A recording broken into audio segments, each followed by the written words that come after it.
Assalomu alaykum. Musiqa nazariyasidan darslarimizni musiqiy tizimdan kichik-kichik mavzular shaklida olib boramiz. Demak, bugungi mavzuimiz musiqiy tizim, musiqiy tovush va uning xususiyatlari. Tovush bu fizik hodisadir. Ya'ni u fizik xususiyatlar, ya'ni tabiat orqali hosil bo'ladi. O'z navbatida tovush tushunchasi yana bir nechta o'ziga bog'langan turli hodisalar zanjirini ham o'zini ichiga oladi. Tovush manbai har doim bo'lishi shart, chunki tovush qayerdandir paydo bo'ladi. Tovush manbai bironta jismning, masalan, simli tor deyishimiz mumkin yoki boshqa biror jismning tebranish harakatlaridan paydo bo'ladi. Shu nuqtai nazardan tovushlar birinchi navbatda shovqinli va musiqiy tovushlarga ajratiladi. Shovqinli tovushlar aniq bir balandlikka ega emas, ya'ni biz uni bir sekundda necha marta tebranishini yoki dinamikasini ham aniqlay olmaymiz. Musiqiy tovushlar esa aniq balandlikka ega bo'ladi. Musiqiy ifodalilik elementlarining negizi musiqiy tovush o'ziga xos xususiyatlarga ega. Ushbu xususiyatlar tebranayotgan jismning tebranish tezligiga, kengligiga va tebranish davomiyligiga, uning soni, sifatiga bog'liq bo'ladi. Demak, biz tabiatan musiqiy tovushni fizik va sezgi holatga ajratamiz. Sodda qilib tushuntirganda, fizik holati bu tovushni shovqinli tovush bo'ladimi, musiqiy tovush bo'ladimi, fizik holati uning paydo bo'lishi. Ya'ni tabiatda qanday paydo bo'lyapti. Sezgi holati esa bu uning inson qulog'ining eshitishi. Bu sezgi holatiga o'tishidir. Ya'ni biz tabiatda bilamizki, masalan, suv misolida aytadigan bo'lsak, suv chuqur holatda bo'ladi. Qattiq, ya'ni muz holatida, bug' va suyuq holatda bo'ladi. Tovushni ham xuddi shunday tasavvur qilishimiz kerak. Bu ikki xil holatda bo'ladi har doim. Demak, uning paydo bo'lishi, ya'ni yuzaga kelishi bu fizik holati, uni inson eshitib his qilinishi yoki biron bir jonzotning uni eshitib his qilishi buning sezgi holatiga kiradi. Endi musiqiy tovushlarga alohida to'xtalib o'tamiz. Musiqiy tovushlarni 3 ta fizik xususiyati bo'ladi. Ya'ni har qanday bir jism ham biz aytamizku qattiq, qizil rangda deb, xuddi shunday xususiyatlari mavjud va musiqiy tovushni ham balandligi, qattiqligi va tembri bo'lishi shart. Tebranayotgan jism, masalan, biz uni tor deb tasavvur qilishimiz mumkin. Qanday musiqiy biron bir cholg'u sozining tori bo'lishi mumkin. Bu tebranayotgan jism deb tasavvur qilsak, mazkur jism, ya'ni masalan tor qanchalik tez tebransa, tovush shunchalik balandroqda yoki pastroqda joylashgan bo'ladi. Shu o'rinda aytib o'tish kerakki, balandlik deganda juda ko'p o'quvchilarimiz shunday murojaat qilishadi. Balandlik bu uning forte yoki pianoligimi? Yo'q.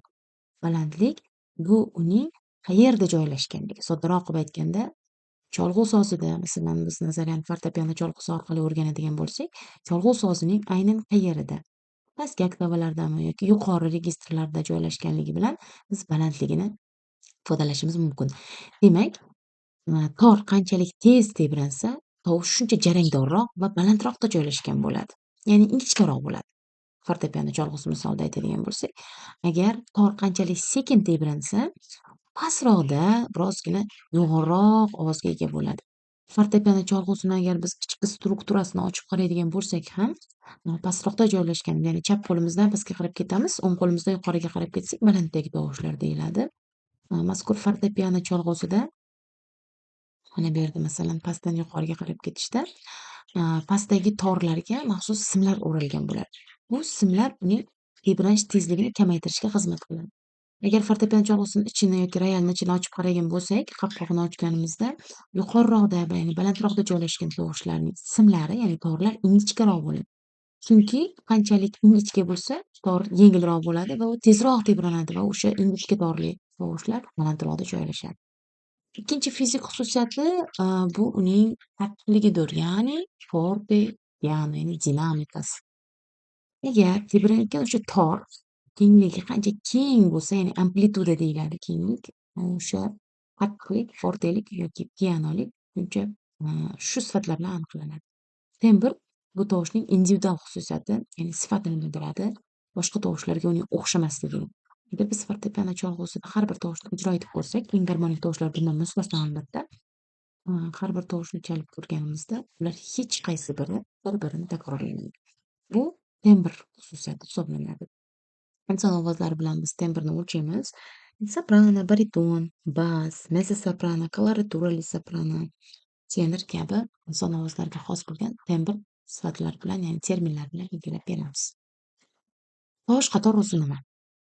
Avvalo biz musiqiy tizim nimaligini tushunib olishimiz kerak. Balandlik bo'yicha muayyan o'zaro munosabatlar bo'lgan tovushlar qatoridan iborat bo'ladi. Demak, tovushlar balandligi bo'yicha joylashadi.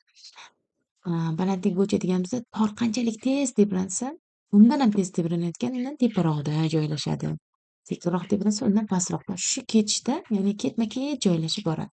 Tovushlarning balandlik bo'yicha yuqorilama yoki pastlama tartibda ketma-ket joylashuviga musiqiy tizimni tovush qatori deymiz.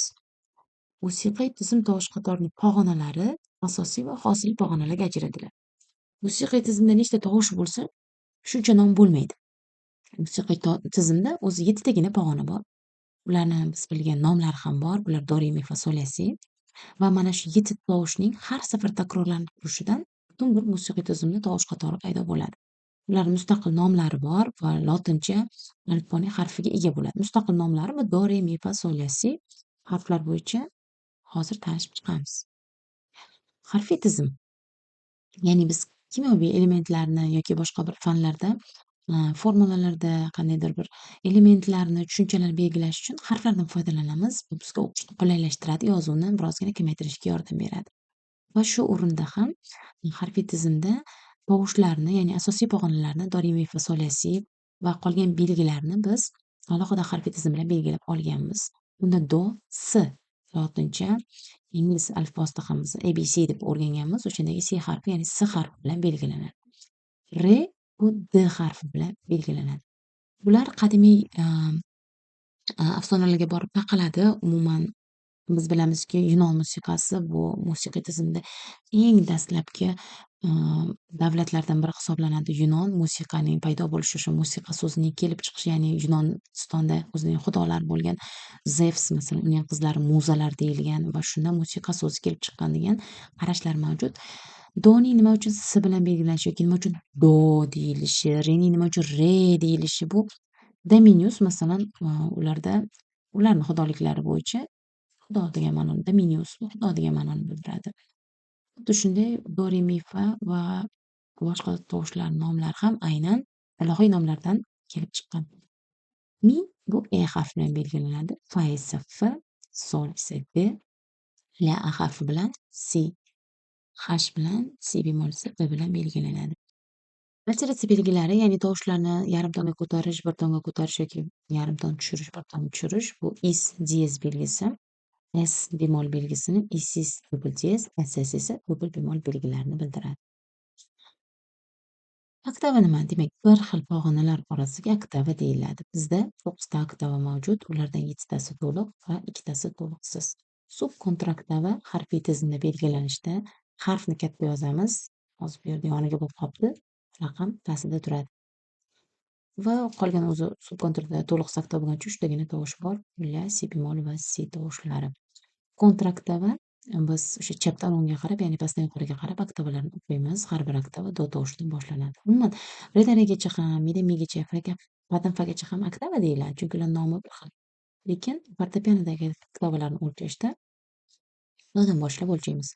Kontra oktavada barcha tovushlar, ya'ni do, re, fa, sol, la, si hammasini harfini katta harf bilan belgilaymiz va raqamni pastga qo'yamiz. Hozir bu yerda yoniga bo'lib qoldi.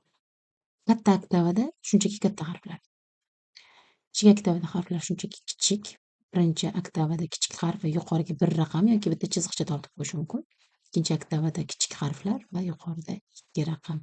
Uchinchi oktava kichik harflar va yuqorida 3 raqam. To'rtinchi oktavada esa harf va yuqorida 4 raqam turadi. Beshinchi oktavada o'zi bittagina tovush bor. Bu do tovushi, yuqoriga 5. Demak, 1, 2, 3, 4, 5 oktavalarni o'qish juda ham oson. Raqamlarga qarab bilib olamiz. Kichkina oktava eslab qolish uchun shunchaki kichkina harf, katta oktava shunchaki katta harf. Endi subkontraktava bilan kontraktavani 1 deb eslab qolishimiz mumkin. Musiqa tovush qatorining hammasi bo'lib 88 ta tovushi fortepiano yoki royal klaviaturasida mujassamlashadi. 52 oq klavish bor, 36 ta qora klavish bor. To'liq diapazonli fortepianoda. Bugungi musiqiy tizim bo'yicha dastlabki tushunchalarimiz, umuman tovush haqidagi tushunchalarimiz shundan iborat edi. Keyingi darslarimizda keyingi mavzularga to'xtalib o'tamiz. E'tiboringiz uchun rahmat.